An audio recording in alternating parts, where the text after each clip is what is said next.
हम सब अपनी अपनी भूमिका निभाएं, ईमानदारी से निभाएं, बिना किसी लालच के निभाएं, और बार बार इस पे कानून बना दो, उस पे कानून बना दो, हमें सरकार ये नहीं दे रही, ये भिखारियों की तरीके से भीख मांगना बंद कर दीजिए। हैं ऐसे समाज हैं, मैं कोई पॉजिटिव मिसाल नहीं दे रहा हूं, लेकिन आपको समझाने के लिए दे सकता हूं। ऐसे बहुत सारे पंचर पुत्र हैं इस देश में, उनको मालूम है कि उनके लोग कभी 300 जीत करके भारत की संसद में नहीं जा सकते। उनको पता है कि इस व्यवस्था में उनका रोल उतना नहीं है, लेकिन उन्होंने अपने लिए एक रास्ता निकाल लिया, और आपने रास्ता निकालने में 900 साल लगा दिए। उन्होंने आपके बीच में से दलालों को ढूंढ लिया। इन दलालों की कीमत क्या है? कोई 5 करोड़ में बिकेगा, कोई 2 करोड़ में बिकेगा, कोई नहारी पे बिकेगा, कोई बिरयानी पे बिकेगा, कोई ईद की सवैयों पे बिकेगा। आपकी औकात के हिसाब से उन्होंने खरीदा, और संसद में उनकी कभी गिनती 10 से 15 नहीं हुई, एक बार 57 हुई थी बस। ये मैं आपको इसलिए बता रहा हूं, ये नेता नहीं बताएगा, क्योंकि नेताजी को तो सबका वोट चाहिए। आपकी गिनती ज्यादा है, उससे कहना जिसके वोट लेने के लिए अपनी करवटें बदल ले, उसी से ले लो जाओ, हमारा मत लो। हम जिसको वोट देंगे पूरी ताकत से देंगे, उसे किसी दूसरे के वोट की जरूरत ही नहीं पड़ेगी। जिस दिन आप ये सामूहिक शक्ति पैदा कर देंगे, आपके नेता को गद्दी से उतरने का डर रहेगा कि शुद्ध इन्होंने ने दिया है, उन्होंने नहीं दिया है जो पंचर जोड़ रहे थे। तो हमें पंचर जोड़ने वालों की बात कम पता करनी पड़ेगी, जिसकी साइकिल का जो मालिक है पहले उसकी बात सुनेंगे हम। लिहाजा मैं आज भी मानता हूं, मुझे कोई गलतफहमी नहीं है, हम सबको अपना रोल प्ले करना है, और इस अंधी राजनीति के पीछे दौड़ना बंद कीजिए। मेरा तो यहां तक मानना है कि आप अपनी सामूहिक शक्ति से, अगर कोई ऐसी सरकार आ भी गई और आपको लगता है कि ये कुछ गेरुए रस्त का कम और हरे रंग का कपड़ा ज्यादा पहने हैं, आपको यह लगता है, उस सत्ता पे बैठने वालों के सामने आपकी सामूहिक शक्ति इतनी होनी चाहिए कि वो कहे कि पहले इनका काम करना है, बाद में करेंगे किसी का, क्योंकि उन्होंने यह साबित कर दिया। ऐसा नहीं था कि 2014 से पहले वो पार्टी नहीं थी, माफ कीजिएगा भाई साहब। मैंने इसलिए शुरू में कहा कि विश्व हिंदू परिषद की जो ब्रांच है, छोटा उदयपुर की बड़े बहादुर लोग हैं आपने कि मुझे बुला लिया है। मेरे यहां हिसाब किताब अधूरा नहीं होता है, मेरे यहां कोई लगी लेपटी बात नहीं करता हूं मैं, क्योंकि मुझे आपसे वोट नहीं लेना है। जीवन में नहीं आऊंगा कहीं हिंदुस्तान के किसी कोने में कि मुझे वोट दे दो भाई, नहीं आना मुझे। यह वोट आपको लाचार और मजबूर बना देता है। ऐसे घूमने में न किसी का डर है, न किसी से कुछ लेना है, न लेने की लालसा है, इसलिए सच बोलने में आसानी हो जाती है। सोचिए जरा, आपके लोग मौजूद थे, हिसाब निकालिए, क्योंकि मैं तथ्यों पे बात करता हूं, भावनात्मक बातें नहीं करता हूं। अगर 1990 में 19 जनवरी 1990 को कश्मीर के अंदर 2,25,000 कश्मीरी हिंदू पंडितों का मुसलमानों ने नरसंहार किया, कौन थी सरकार उस वक्त दिल्ली में? वीपी सिंह की सरकार को किसका समर्थन था? देश का पहला मुसलमान गृह मंत्री बना, किसके समर्थन से बना? यह सवाल नहीं पूछो, यह सवाल पूछोगे तो आप फलाह के विरोधी हैं। हम विरोधी किसी के भी हो सकते हैं, राष्ट्र के नहीं हैं। इसलिए चाटुकार लोगों को मेरी बातें कम पसंद आती हैं।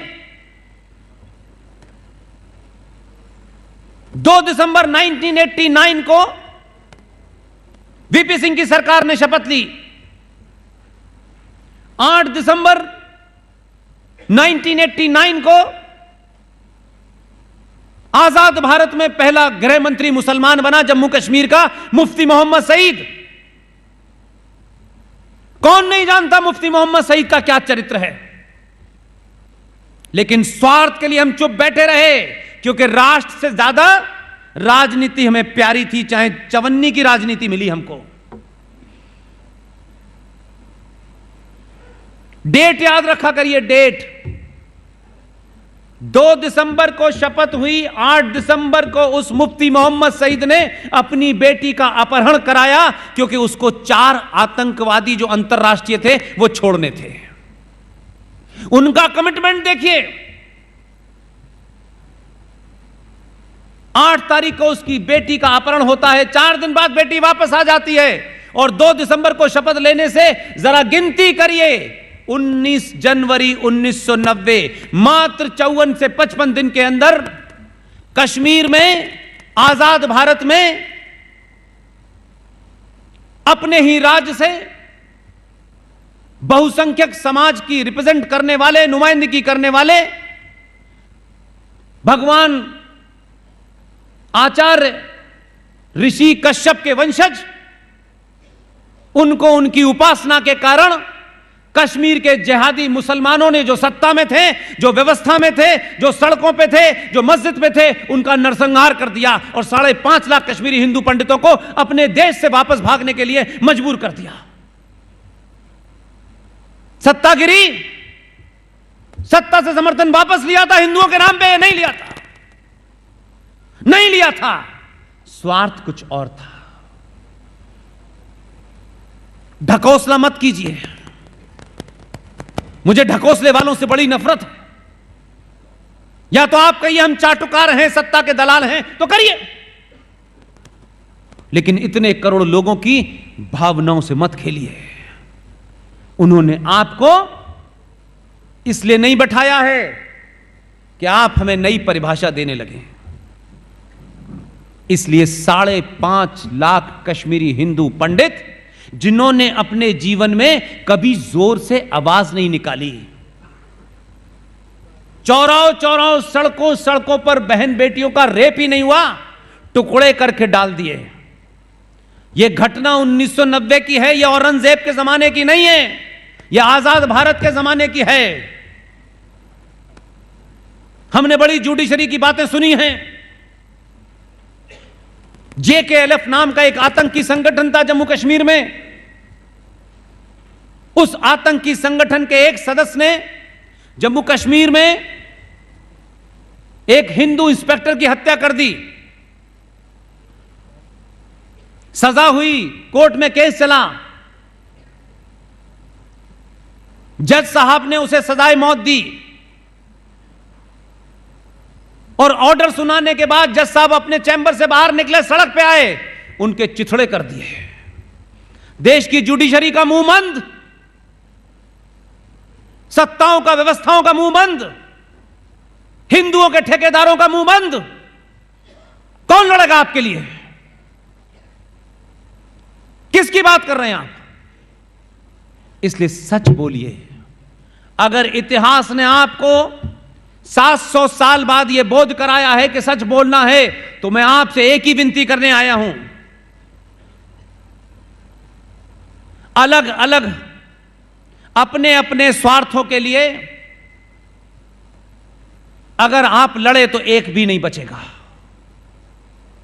एक भी नहीं बचेगा। और यह सिलसिला निरंतर जारी है, क्योंकि आप पढ़ना नहीं चाहते, आप सिर्फ अच्छी अच्छी बातें करके भारत माता की जय करते हैं। मेरे भाई, अगर नारा लगाने से भारत माता मजबूत हो रही होती तो 1947 में भारत बटा, लेकिन इन 70 सालों में 29 राज्यों में से 9 राज्य के अंदर हिंदू जो हैं, कहीं 2% है, कहीं 7% है, कहीं 21% है, कहीं 12% है। हमने इस पर सवाल नहीं उठाया, लेकिन हम भारत माता का नारा लगाते हैं। लगता है भारत माता मजबूत हो गई। ये नारा लगाने वाले लोग आपको मिसगाइड करते हैं ताकि आपको हकीकत पता ना चले। आप नहीं जानते क्या ये बात? ये देश क्यों बटा था? क्यों बटा था यह देश? उस वक्त भी आपके बीच में ईमानदार लोग थे, लेकिन चाटुकार लोगों की दुकान उस वक्त भी बहुत थे, बड़े सारे दलाल थे।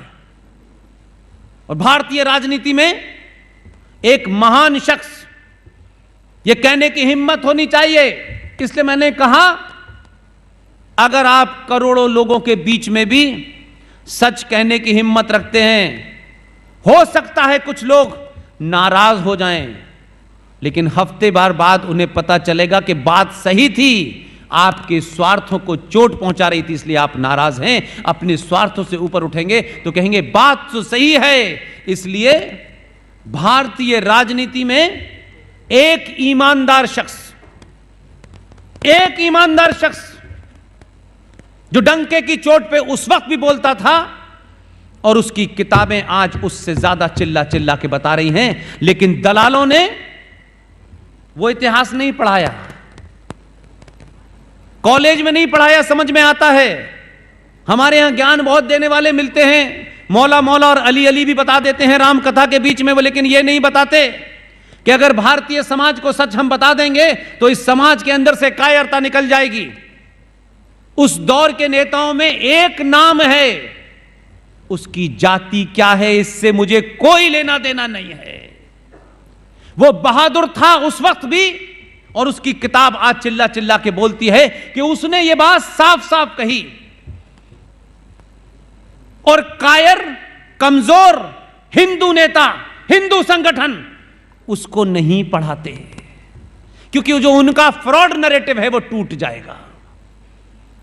किसी की दुकान मजबूत हो जाएगी यह महत्वपूर्ण नहीं है, भारत राष्ट्र की दुकान मजबूत होनी चाहिए। मेरा तेरा कोई लेना वस्त नहीं है, मैं इंडिविजुअली क्या हूं, हम सबका कोई अलग अलग वजूद नहीं है। जब तक यह राष्ट्र है तभी तक हमारा भी वजूद है। यह राष्ट्र नहीं रहेगा तो फिर 2-2 रुपए में भारतीय महिलाओं की नीलामी अफगानिस्तान में होगी, जामा मस्जिद के सामने हुई थी और होगी।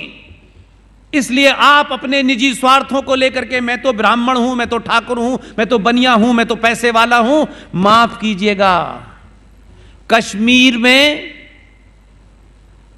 जिन कश्मीरी हिंदू पंडितों की लड़कियों की हत्या और मर्डर हुआ, उनके भी 1200 बीघा में सेब के पेड़ थे।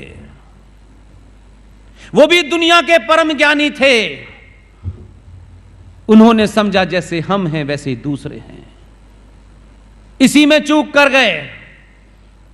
मारते वक्त उन्होंने ये नहीं पूछा कि अच्छा ये सेकुलर हैं इन्हें ना मारें, उन्होंने ये पर्देदारी नहीं की, उन्होंने कहा इनका वंश मिटा देना है। क्योंकि भारत के सारे प्रदेशों में से उस तथाकथित आजादी, जब भारत के 2 टुकड़े हुए, कश्मीर एकमात्र राज्य था जहां मुसलमानों की मेजॉरिटी थी। उन्होंने अपनी मेजॉरिटी में सत्ता ने खेल किया, व्यवस्था ने खेल किया, और समाज ने कहा कि सत्ता और व्यवस्था इन कश्मीरी हिंदू पंडितों को, जो बहुत बड़े ज्ञानी हैं, बहुत बड़े पढ़ने लिखने वाले लोग हैं, इन पे संपत्ति भी है, अगर हम इनको सत्ता के माध्यम से किनारा नहीं कर पा रहे तो कुछ लोगों को आगे करो, 2-4 हजार मरेंगे, बाकी भाग जाएंगे। 1,500 को मारा, 5.5 लाख भाग गए, अब कश्मीर खाली हो गया। हम 75 सालों से भीख मांग रहे हैं कि कश्मीरी हिंदू पंडितों को वहां बसाया जाए।